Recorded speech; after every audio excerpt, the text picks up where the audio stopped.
Thì trong video này mình sẽ chia sẻ cho các bạn những điều lưu ý và những kinh nghiệm mà đã đúc kết mà mình ước là mình đã biết trước khi mình nộp hồ sơ vào các đại học Mỹ và cách mình chinh phục những cái học bổng từ các trường đại học đó nha. Và nếu bạn là một người bắt đầu tìm hiểu về quá trình nộp hồ sơ tự túc thì đây sẽ là một cái video dành cho bạn đó. Hello mọi người, chào mừng mọi người đến với một cái vlog mới của mình. Quay trở lại video thì đôi chút về bản thân mình. Thì mình tên là Phương Anh, tên tiếng Anh của mình là An, thì trùng với tên kênh YouTube này của mình. Thì hiện tại mình là một du học sinh Việt Nam sinh sống và học tập tại Canada.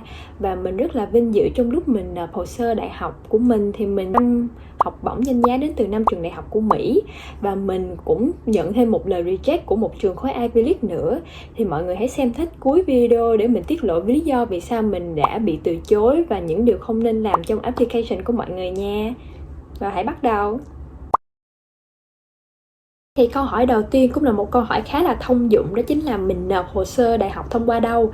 Thì mình là một người không cần agency, mình cũng đã không có nộp trực tiếp cho các trường. Common App là một cái application system mà mình có thể điền fill là một lần và mình có thể nộp cho tất cả các trường tại đại học Mỹ luôn. Bên cạnh đó mình thấy người ta cũng sẽ hỗ trợ một số trường từ nước khác nữa. Ví dụ như là mình thì mình đã nộp trường Monash University của Úc. Thì mình thấy là cái web này cũng khá là dễ thao tác, khá là tiện lợi và cũng tiết kiệm thời gian. Các bạn nhìn vào danh sách university tại Mỹ hay là tất cả các nước nào ở trên Common App thì họ sẽ có liệt kê là mình sẽ có phí hồ sơ hay là miễn phí hồ sơ. Thì theo mình thấy thì tùy vào các bạn có nhu cầu hay là có điều kiện thì mọi người có thể nộp vào các trường mà mọi người muốn ở trên đất Mỹ thông qua cái app đó, kể cả khối Ivy League luôn. Nhưng mà đối với những trường mà miễn phí hồ sơ thì mình highly recommend các bạn là nếu có thời gian thì các bạn hãy nên nộp hết trong khả năng, bởi vì take a chance, mình có thể có khả năng nhận được offer, có thể có khả năng nhận được học bổng từ những trường miễn phí hồ sơ. Và đó cũng sẽ là một cái cơ hội mới nào đó để các bạn có thể khám phá những một cái trường mới ngoài những cái trường mà các bạn dự định các bạn sẽ nộp. Bởi vì mình cũng đã từng nộp những cái trường miễn phí hồ sơ, mặc dù mình đã không quá là quan tâm trong cái chuyện là mình nộp trong những cái trường, nhưng mà đối với những cái trường đó thì họ lại cho mình những cái offer cũng khá là nhiều nữa. Thì tiếp theo là vấn đề thời gian, thì câu trả lời của mình sẽ là sớm và nhanh nhất có thể. Thứ nhất là mọi người hãy mở một cái application trên app Common App trước và review tất cả những cái requirement mà bản thân còn thiếu và mình sẽ có thời gian mình trau dồi thêm. Và đặc biệt hơn nữa đó chính là một cái Common App essay. Đa số trường đại học Mỹ sẽ yêu cầu bạn nộp một cái essay dài tầm khoảng 500 từ trên Common App.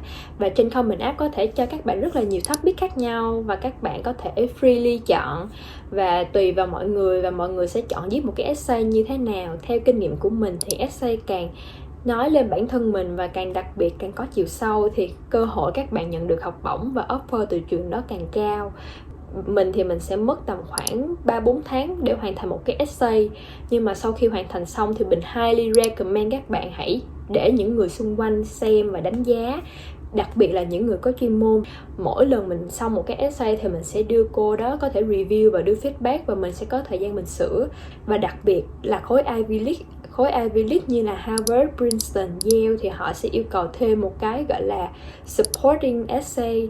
Nên là cái khoảng thời gian đó nó sẽ mất mình tầm khoảng 1 năm để chuẩn bị một cái hồ sơ khá là hoàn chỉnh để nộp cho các trường đại học tại Mỹ. Kỳ nộp hồ sơ sẽ có rất là nhiều kỳ, người ta có 3 kỳ duy nhất, đó chính là Early Decision, Early Action và Regular Decision. Ai cũng nói là nếu mà các bạn nộp vào Early Decision thì nó sẽ là tốt nhất và sẽ khả năng cao các bạn sẽ được nhận vô trường và khả năng cao bạn sẽ có học bổng.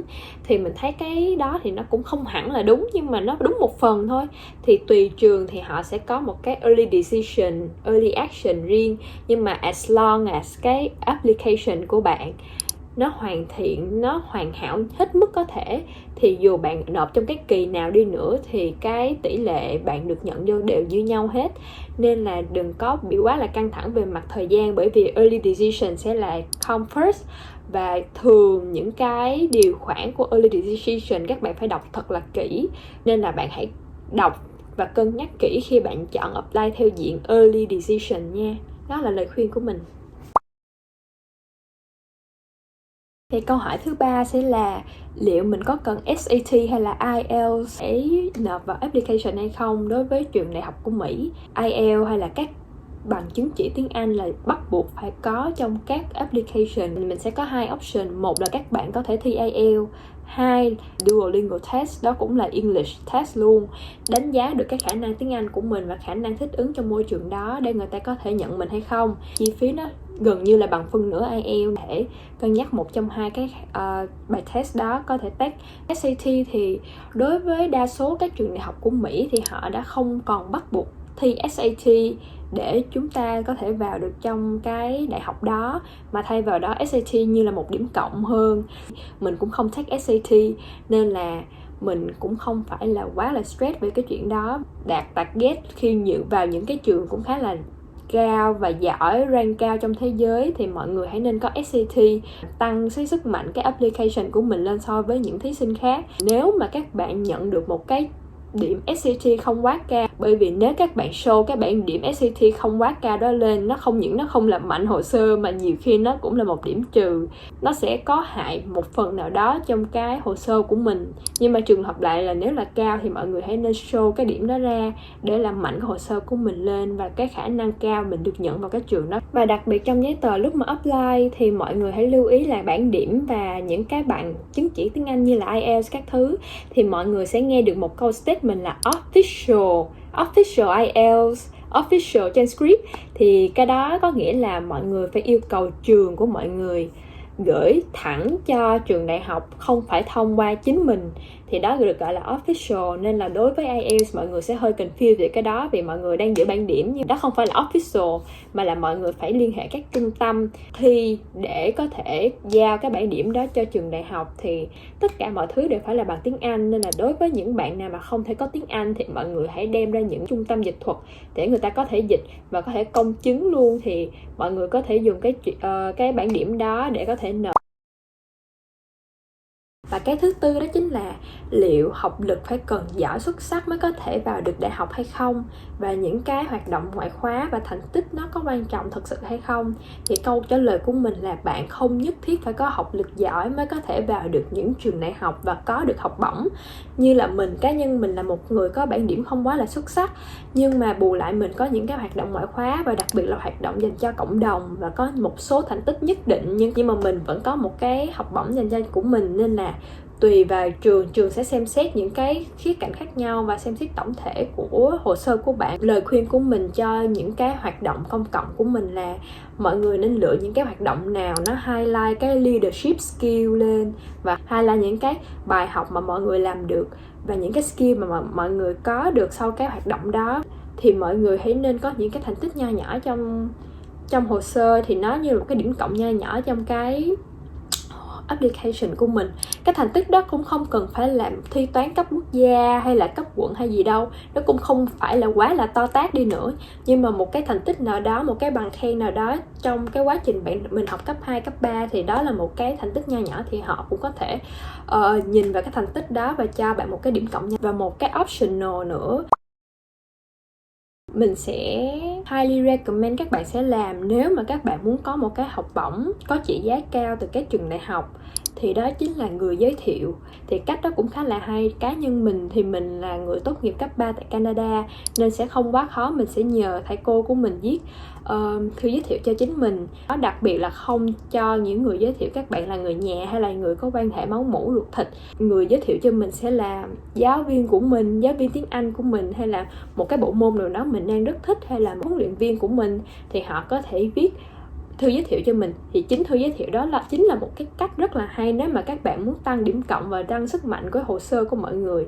Đây sẽ là cái chương cuối cùng, thì mình sẽ liệt kê những cái thứ mà bạn không nên làm đối với application của chính mình và tiết lộ lý do vì sao mình bị từ chối bởi trường University of Pennsylvania của khối Ivy League.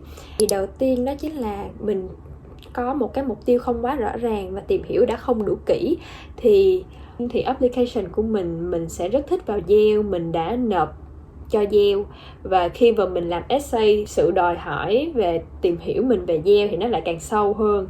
Thì mình khuyên mọi người trước khi mọi người start một cái application nào đó thì mọi người phải thật sự tìm hiểu rất kỹ về ngôi trường này, thực sự hiểu về con người, về values, về môi trường, về học sinh, về ngành học, tất cả các mọi thứ. Phải tìm hiểu về cái trường nó thật là kỹ, và bạn phải nêu cho người ta biết là bạn có thể phát triển như thế nào trong cái môi trường nếu mà bạn được nhận vào Yale hay là những cái trường như vậy. Bắt đầu một làm cái essay đó mình bị rất là bế tắc và mình không có một cái ý tưởng nào cả. Khi mà mình đã tìm hiểu xong nhưng mà mình vẫn không có một cái lối ra hay là một cái bài essay nào thực sự là hài lòng mình hết. Và khi còn 10 ngày nữa thì mình đã quyết định mình sẽ đổi với một cái trường khác, chính là University of Pennsylvania. Nhưng mà cái vấn đề thứ hai đó chính là một cái vấn đề mà các bạn hay phải gặp phải, đó chính là thời gian. Thì là mình còn có 10 ngày để hoàn thành thêm 3 cái essay của mình. Đã đủ tìm hiểu đủ kỹ, mình đã thích cái môi trường này và mình đã biết cách để mình làm cái essay đó thật là tốt.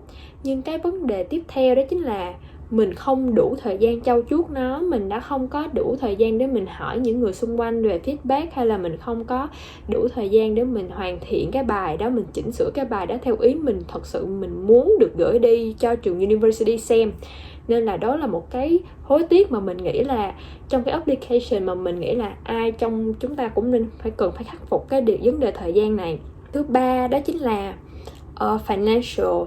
Thì sau khi các bạn nộp application xong thì mọi người sẽ nhận được một cái link khác. Thì các bạn phải khai những cái tình hình tài chính và tài sản của gia đình bạn và sự hỗ trợ của bạn để đó có thể học trong môi trường đó được hay không.